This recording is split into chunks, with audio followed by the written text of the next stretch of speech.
You're listening to Financial Advisor Marketing, the best show on the planet for financial advisors who want to get more clients without all the stress. You're about to get the real scoop on everything from lead generation to closing the deal. James is the founder of theadvisorcoach.com, where you can find an entire suite of products designed to help financial advisors grow their businesses more rapidly than ever before. Now, here is your host, James Pollard.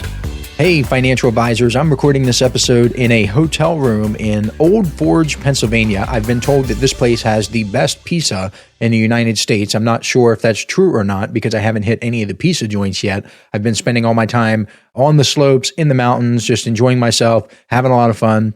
And my virtual assistant texted me and she was like, hey, you got to record one of your podcast episodes. I'm looking at this. We keep track on an Excel spreadsheet. She's like, you're cutting it pretty close on this sheet. I was like, oh, crap. You're right. I really do need to record one of these podcast episodes. So here I am. I was looking through the episode list and I realized that I only had one episode about online ads for financial advisors, even though it's a subject a lot of people have asked me about. Inner Circle members, non-Inner Circle members, people on social media, they message me about this stuff. It goes on and on and on.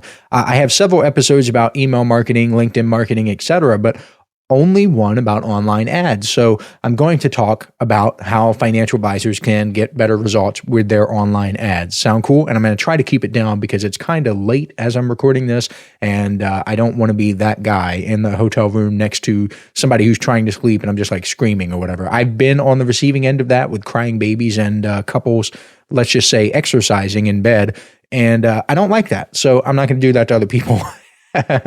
Anyway, why should you listen to me about this stuff? I've spent a literal fortune, like big money on ads for my own business, meaning my personal money is being spent. There are people out there who would say things like, I've managed $1 million, $2 million in ad spend, but that's managed. They haven't been able to, well, I don't want to say they haven't been able to, but they haven't put up their own money. I have. Now, with that being said, I have also managed ad accounts, few online ads accounts, financial advisors. Back in the day, I also did some work with legal services and attorneys, and that's an extremely competitive space, and I was very successful in that. If you know anything about online advertising, you know that the insurance keywords in the insurance space and then the legal keywords in the legal space are the two most competitive spaces in all of online ads. So if I was able to go immerse myself in those bloody waters and defeat the sharks at their own game, then I can do it anywhere. Most recently in 2021, I ran an offer to financial advisors specifically where I could critique their ads. And I had the great privilege of being able to see behind the scenes of what's working and what's not. Anecdotally, I have my Inner Circle newsletter. Many Inner Circle members, they are running online ads. We email back and forth. I see what they're doing. I see what doesn't work. I see what does work for them. I have the great pleasure of being able to do that. I also have a video online over at theadvisorcoach.com/ads where I literally prove that I'm running ads that generate 10 times the clicks at 1/10 of the average cost. Like I show you inside my actual ads account, you get to see the proof. I say all that to let you know that I kind of sort of know what I'm doing. Also, I want to let you know this. On January 1st of this year, I cranked up my online advertising spend, and so far, the few ads that I've been running have already generated more web traffic for theadvisorcoach.com than all of my social media posts combined from last year. And keep in mind, I post almost, I might have missed a couple of days, but I want to say every single day, or almost every single day technically. So let's just say that's 350 posts, okay, combined from last year where I have to think of something, write it out, type it out, create a video, create an audio snippet, something like that. 350 of those combined, and a few ads in the first month of the year have already crushed that. Now, don't get me wrong. I love content marketing. I love social media marketing. Both are effective, and you shouldn't really abandon them, especially if they're working for you, but numbers don't lie. I've literally gotten a year's worth of results in about a month with online ads because when you advertise online, you can scale things up. With something like organic LinkedIn marketing, you're limited to your network. Sure, something may catch on and you may go viral, but with online advertising, you can force it to go viral. You can turn it on and off at will. You can spend more, you can spend less. It's up to you. And that's what I like about it. So I'm going to tell you exactly some high level stuff. I'm not going to get into the nitty gritty because quite honestly, these advertising platforms change all the time. I'm going to give you the high level overview that you can apply either today, 10 months from now, or 10 years from now. This is the stuff that is going to continue to work. The very first thing I want to stress is that you should keep it simple. If you've seen my ads, you'd be blown away at how simple they are. There's something that I like to call the chocolate chip cookie rule. If you want to find people who want chocolate chip cookies, advertise chocolate chip cookies. It is that simple. Don't try to get fancy. Don't try to get cute. Don't try to get creative. I've talked about in the podcast, and I can't remember which episode it was, but it was about David Ogilvy, one of the greatest advertising minds of all time, basically the inspiration for the TV show Mad Men. And he hated it when his employees tried to get creative. He wanted them to keep it simple. He wanted them to stress features, stress benefits, let the customer know what is in it for them, for him or her. And that's exactly what you should do with your advertisements. Don't sing and dance and shake your butt for oatmeal raisin cookies. And then when people click on your ads, they get presented with chocolate chip cookies. Make it congruent. Something called ad scent, meaning it matches. You want to match the ad scent. And that means if you're exactly like I said, chocolate chip cookies equals chocolate chip cookies. If your branding, for example, is black and yellow, like mine is, no relation to the Steelers, no relation to Wiz Khalifa, then when people click on my links, they want to go to a website that also matches the scent. It's black, it's yellow. They feel comfortable. They know that they're in the right place. Also, I want you to keep it simple with your targeting, not just your ad itself, but your targeting. Don't try to, I don't want to say overcomplicate it because you kind of sort of want to get more detail, but with your targeting, the biggest mistake that I see financial advisors doing is they go too broad because they've been sold the idea that Facebook or LinkedIn or Twitter or Google would do the heavy lifting for them and they will find people who are most likely to click their ads. Yes, that is true, but the person who is most likely to click may not be the person who is in your target audience to begin with. This is especially true for financial advisors. That go broad stuff, it might work for e-commerce if you're selling shoes, like most people have feet. If you're selling gloves, most people have hands. If you're selling glasses, like sunglasses or something, most people would like to own a pair of sunglasses. But if you're a financial advisor and you have a specific niche or you have an asset minimum, you have a certain person in mind who you want to work with, then make sure you put that in your targeting. It is incredible to me to see financial advisors either don't have a niche at all, which totally wrecks online ads, and it doesn't make them competitive at all because let's say you're in Denver, Colorado, and you are trying to advertise to anybody with a pulse or anybody who can fog a mirror, and there's a competitor of yours in Denver, Colorado, who works specifically with teachers, for example, and that person is advertising at the same time you are, and that person is advertising to teachers, well, the segment of your advertising budget that is allocated towards teachers because you're advertising everybody, it's going to get wrecked. And it's going to cause your spend to go up and your effectiveness to decrease. I don't have time to get into the specific details why that happens, but just know that it does happen. If you want to make sure that your targeting is tight. If you know for sure that your best client is age 45 to 54 and that person is a small business owner and is from a certain area, maybe you want to stay within a certain geographic region, then include that in your targeting. Please don't try to ignore it. Don't try to get too fancy. If you know who you want, then put that in your targeting. Direct mail has been doing this kind of stuff for years. A letter sent to dentist can be tailored to dentist. A letter to other small business owners can be tailored for them, so on and so forth. You wouldn't send a direct mail piece that is specifically for seniors and use it with an every door direct mail campaign where it's sent to everybody in a certain zip code. You wouldn't do that. You would only send it to seniors. Does that make sense?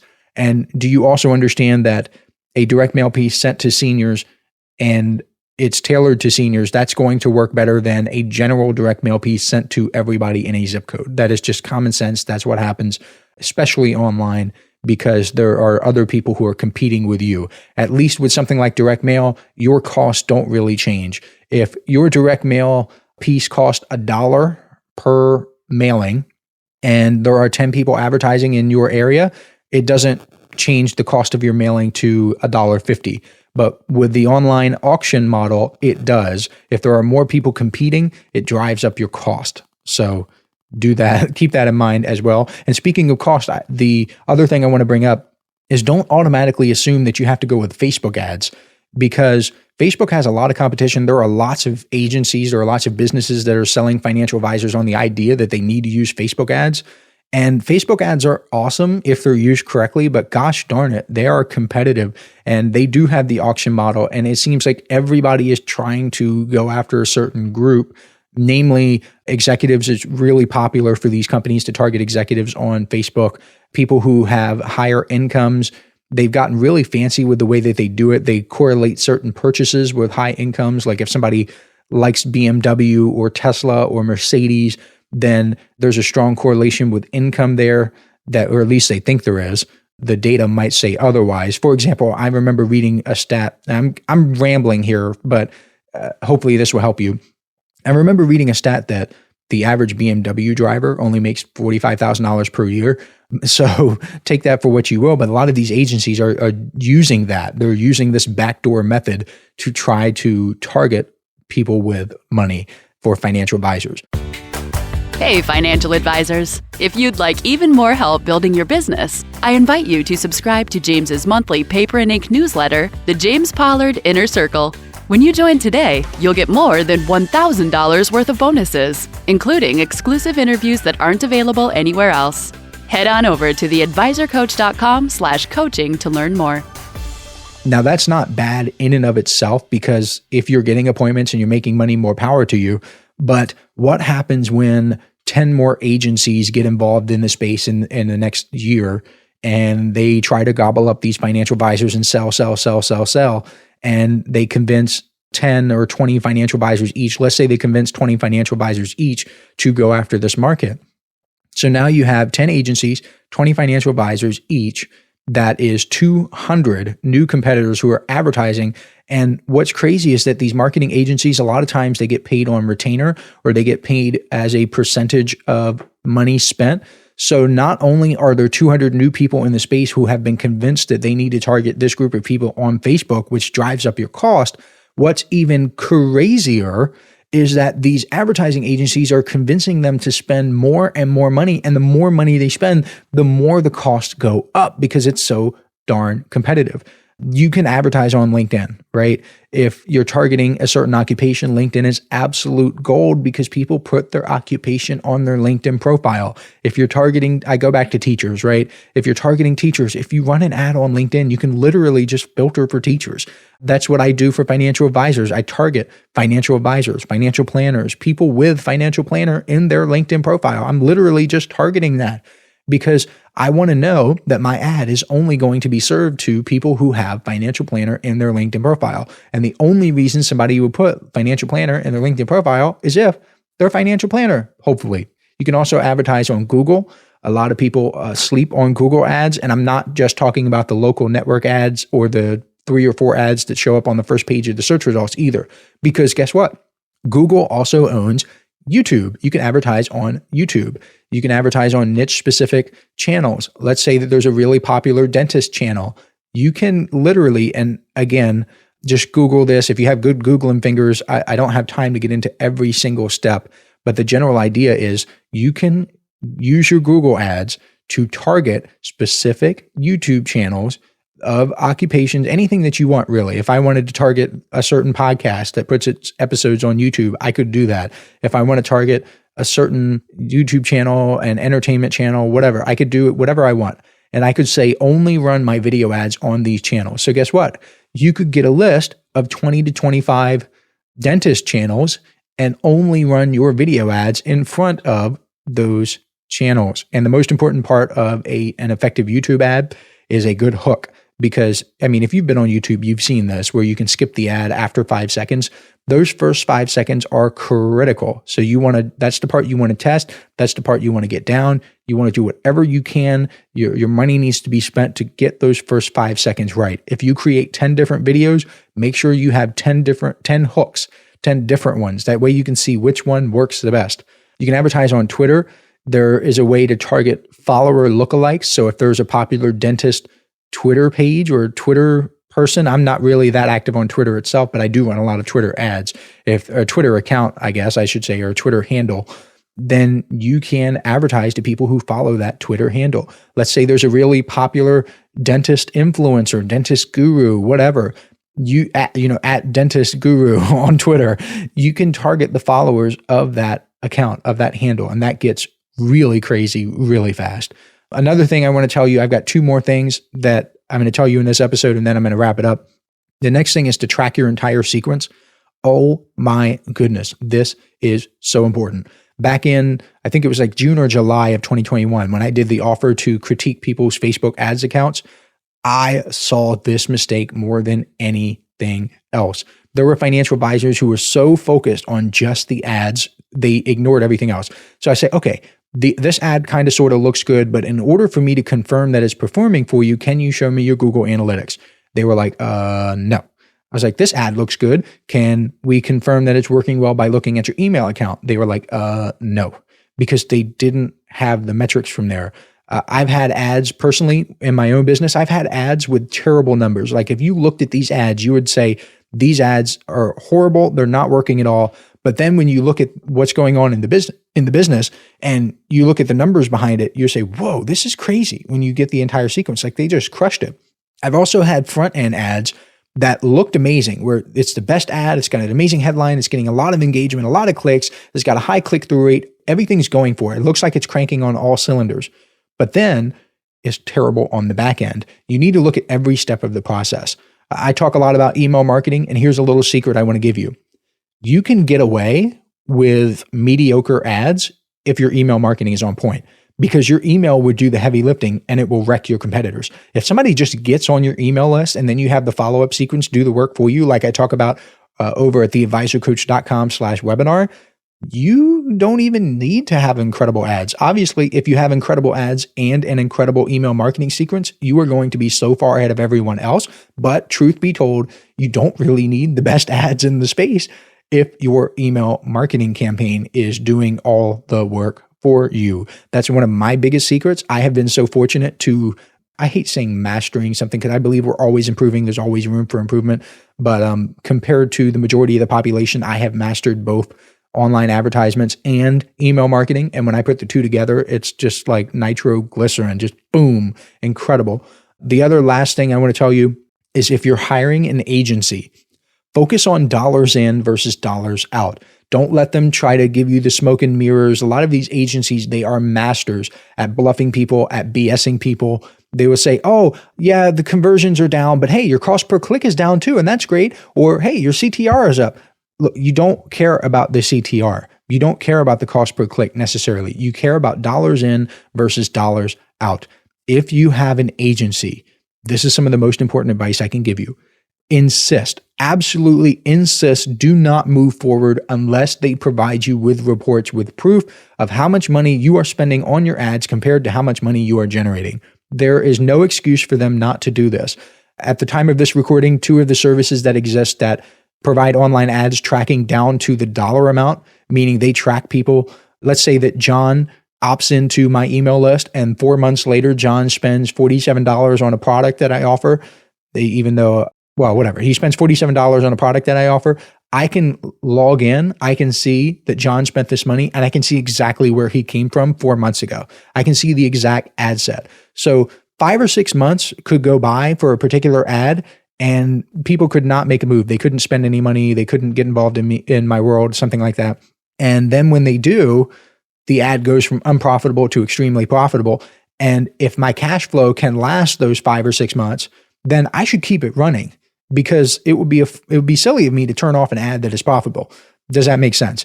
There's also a way if you're tracking your numbers and you know exactly who is coming in from where and how much money you're generating from that person, you can prune your business over time. So let's say that you want to transition to a lifestyle business or a lifestyle practice as a financial advisor. You can go to your online ads account and you can just trim some of the less profitable ads, the ones that aren't making as much money. You can just say, hey, I'm just going to turn these off so I can focus on the 20% of ads that are generating 80% of the results. One of the things that I used to teach financial advisors that was a part of my philosophy is that as long as an advertising account or an advertising campaign or an ad itself is making money, you should let it run. But honestly, if you don't have to, if you don't want to, if you want to work fewer hours, this is an option for you. Two of the tracking services out there that you can look into are Segmetrics and Hyros. So Segmetrics is SEG Metrics and Hyros is HYROS. And back in the day, this is like a few years ago when Hyros first came out, you had to spend a minimum of $20,000 per month in order to even be considered for the service. And thank goodness I was one of the first people in the entire world to use Hyros to track my ads and to make sure I knew where every dollar was going in and where every dollar was coming out. And I had this attribution that just worked. And I could see what was really working, because a lot of people don't realize that the numbers Google gives you and LinkedIn gives you and Facebook gives you, they can be really off. There have been cases, I've seen cases where Facebook is off by as much as 50%, where they say that you've gotten, let's just say 150 people opted into your email list. But in reality, it's only 100. And Hyros will give you the real numbers. So thankfully, I was one of the first people to use that, because I did meet that $20,000 per month of advertising spend. And today you can get in for only a couple $100. You just create an account. And quite honestly, you do have to spend a lot to make it worth it, because it is still a couple $100 per month just to track your ads. However, if you are going to commit to this, you're going to be in this for the long haul, then it's a drop in the bucket, because you will be operating with accurate numbers. And if you're operating with accurate numbers, you can scale up. So that is it for this week's episode. I am going to shut this baby down, and tomorrow I'm going to eat some delicious Old Forge pizza from Pennsylvania. And there's a little town, it's got like 9,000 people, and it's got like 15 pizza joints in it. So I'm going to be nomming on pizza all day long. So I'm living life. I'll catch you next week. This is thepodcastfactory.com.